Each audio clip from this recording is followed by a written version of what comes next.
Donald Trump will arrive at the White House in January on what some are calling an isolationist ticket, which will bring about increasing trade restrictions. However, in his acceptance speech, Trump spoke about working with countries that want to work with the US. We're talking now to a businessman, Philip Letts, who, through his company Blur Group, has interests in the US and across the world. Philip, good to talk to you. First, what does the Trump victory mean to you as someone with those global interests? I think the Trump victory is probably a continuation on the theme that we have seen throughout this year, throughout 2016, which is uncertainty. And as we've seen, obviously, in Western Europe and the UK with post-Brexit, where we've seen an increasing level of uncertainty, I'm certainly what we see with our corporate clients is a higher anxiety around uncertainty as we go into the Trump era. Yeah, I mean, his election, though, is bolstered by the fact that Republicans now dominate both the House and the Senate. But those same Republicans won't want to see their international interests hit by what some see as extremist policies, whether it's a war between Mexico and the US or punitive tariffs on Chinese goods. Surely Trump will be kept in check, won't he? And again, I think there's a let's see. I mean, one of the headwinds that Trump has coming into his term is that they've had quite a clean sweep for the GOP across both the House and the Senate, and that gives him a fairly strong hand.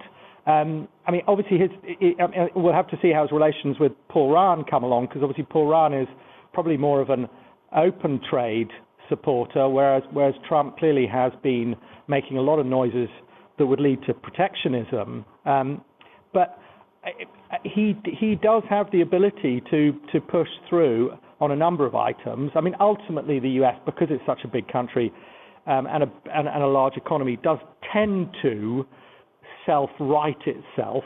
But I think we are going to go into an era, both in Europe and the US, where we are going to see certainly a greater groundswell around protectionism, and that will lead to a different climate.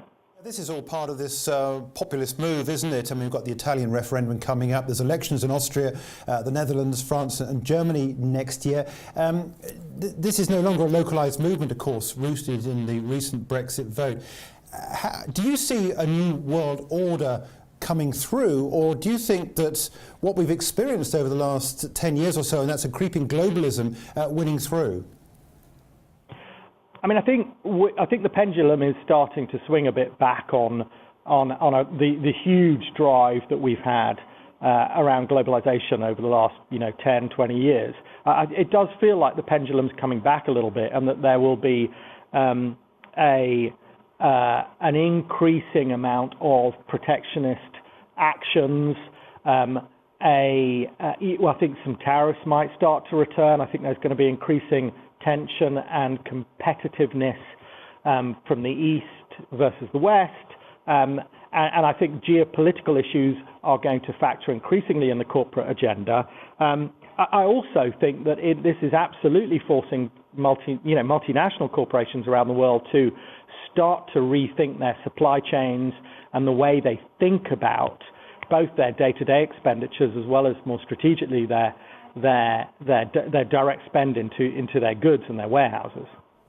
So what does this mean then for Blur Group, a UK-listed company with interests in the States and, of course, across the globe? Where do you see this impacting your operations?